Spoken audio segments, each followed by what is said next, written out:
जय गुरुदेव।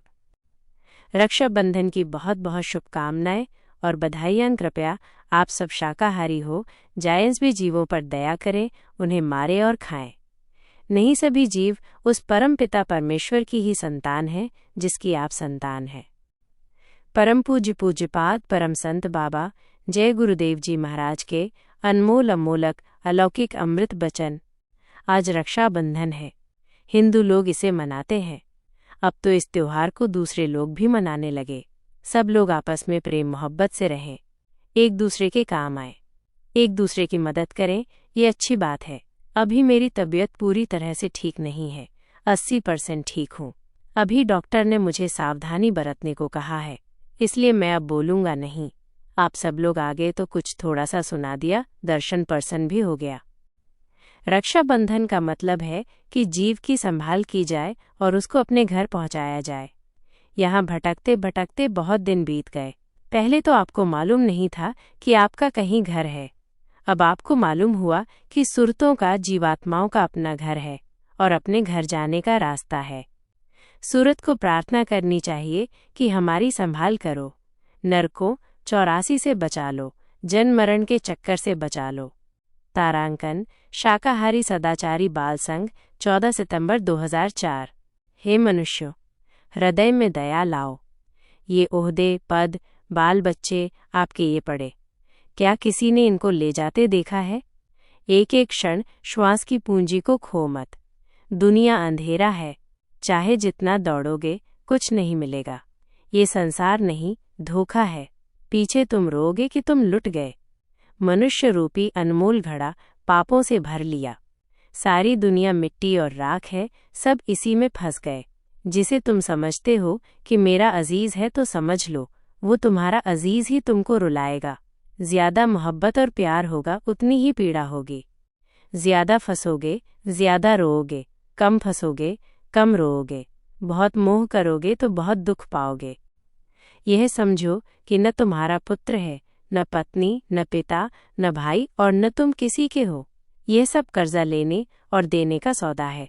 बेटा दुख देता है, तुम अपना कर्तव्य निभाओ और समझो कि पिछला कर्जा चुका रहे हो। लड़की पैदा होती है कि वो तुमसे कुछ लेगी।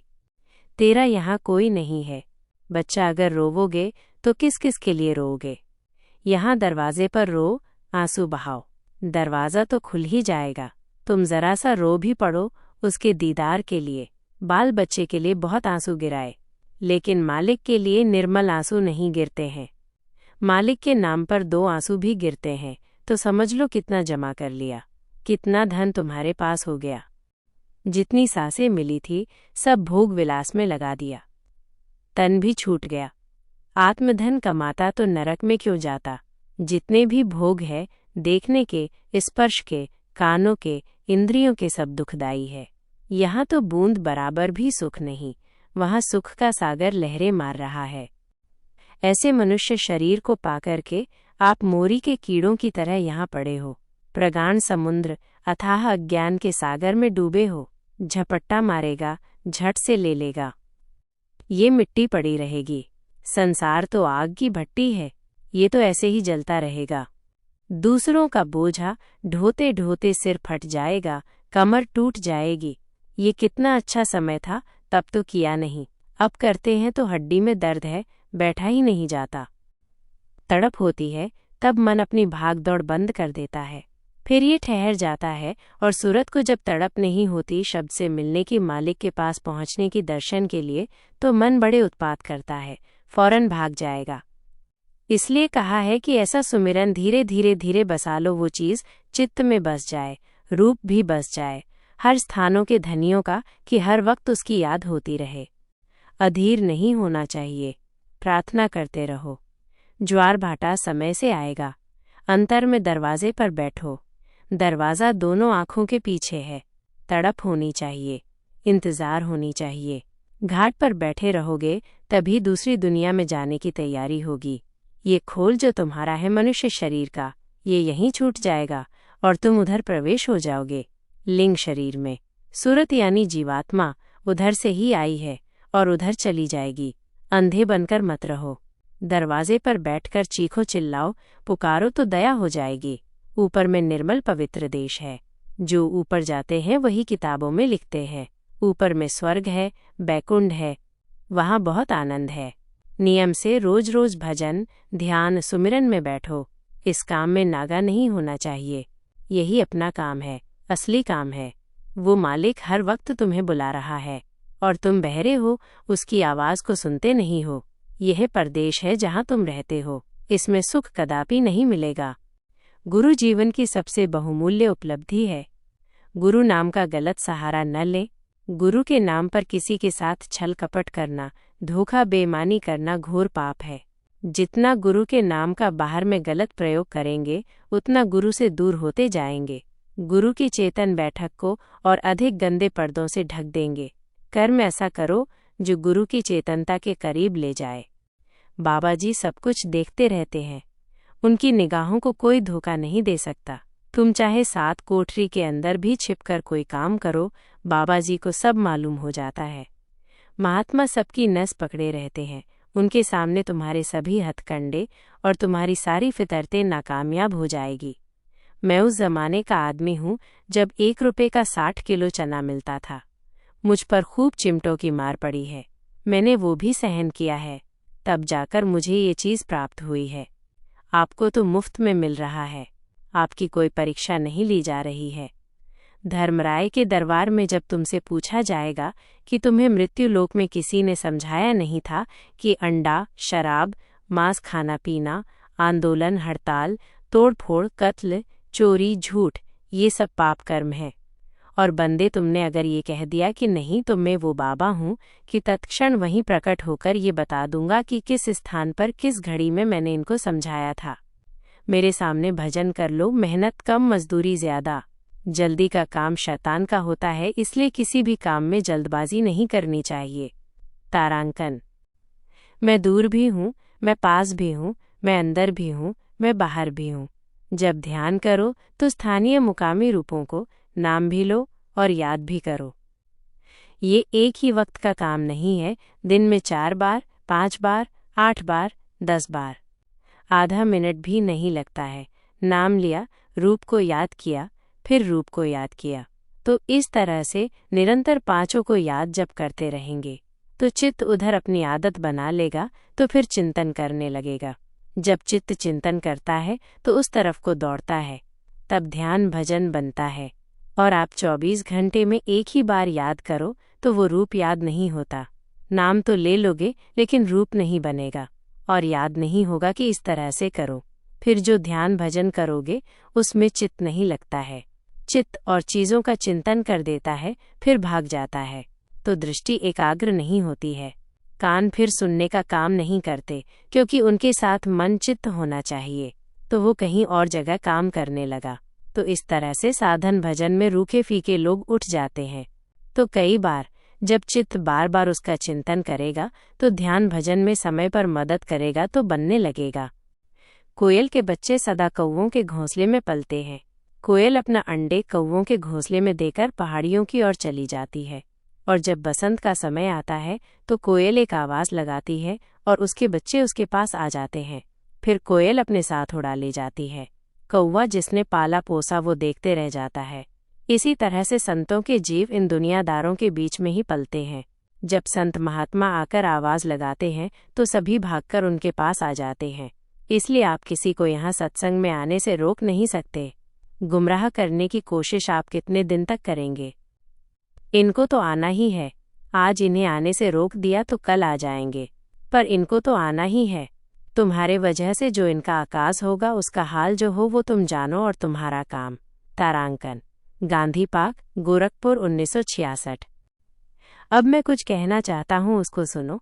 कलयुग में लिखा है महात्माओं ने कि कलयुग के कुछ 1000 वर्ष जब बीत जाएंगे तो इसी कलयुग में सतयुग कुछ 1000 वर्षों के लिए आएगा। मैं आपके सामने जो बैठकर बोलता हूँ, खड़े होकर बोलता हूँ, वो बाबा जी की बात झूठ होने वाली नहीं। जो कुछ इस मंच पर तुम्हारे सामने बोलूँगा वो झूठ होने वाला नहीं, क्योंकि बाबा जी को कोई स्वार्थ नहीं किसी तरह का। कृष्ण भगवान को, राम को, ईसा को, मोहम्मद को, कबीर को, रैदास को कोई स्वार्थ नहीं था। स्वार्थ केवल इतना ही था इसमें कि मनुष्य तन अनमोल है, इतना जानकर इसे भगवान तक पहुंचाएं जीवात्मा को, जिससे आराम पा जाएं। ये तो स्वार्थ है। ये ध्यान आप रखें, कलयुग में सतयुग लगेगा। इसीलिए आपके सामने एक ढिंढोरा आया, एक बिगुल बजाया। 25 दिसंबर 1977 से अहमदाबाद से प्रारंभ हुआ। सतयुग की स्वागत तैयारियों के लिए आप तैयार हो जाए, और कलयुग में सतयुग आएगा और बड़ी सामग्री को लेकर भारत भूमि पर उतरेगा। बड़े ध्यान से आप लोग सुने। जब मैंने सतयुग आगमन साकेत यज्ञ अहमदाबाद में किया विद्वानों द्वारा वेद मंत्रों से, तो मैंने देखा कि मुसलमान भाइयों की देवियां भी आती थीं बुर्का पहनकर। बुर्के को ऐसा कर दिया और आहुति देती थीं इस तरह। मैंने खड़े होकर खुद सामने देखा। मैंने कहा कभी कि तुम मुसलमान हो या तुम ईसाई हो या तुम छोटे हो या तुम बड़े हो, ये मैं कभी पूछता हूँ? तुम सब खुदा के बनाए एक आदमी हो, इसमें रूह जीवात्मा है। तारांकन, आजमगढ़ में 1980। भय होना मानव के लिए बहुत बड़ी निधि है। जब वो निर्भय हो जाता है तब अनेक बुराइयों में फंस जाता है। न उसे समाज का भय रह जाता है, न परिवार का, न भगवान का। इसीलिए किसी का भय होना अनिवार्य और जरूरी है। किसी काम को करने में जब हमको किसी का भय लगे, वही काम बुरा होता है। कोई देख लेगा तो क्या कहेगा? बदनामी होगी। उसको मत कीजिए। जीवात्मा जो चेतन है वो बताती रहती है। तारांकन, ऐसा परिवर्तन होगा भारत में जिसकी कल्पना भी नहीं। महात्मा जब आते हैं तो ऊपर से शक्तियों को अपने साथ उतार लाते हैं काम के लिए। अब तुम अच्छे काम में भागीदार बन जाओ।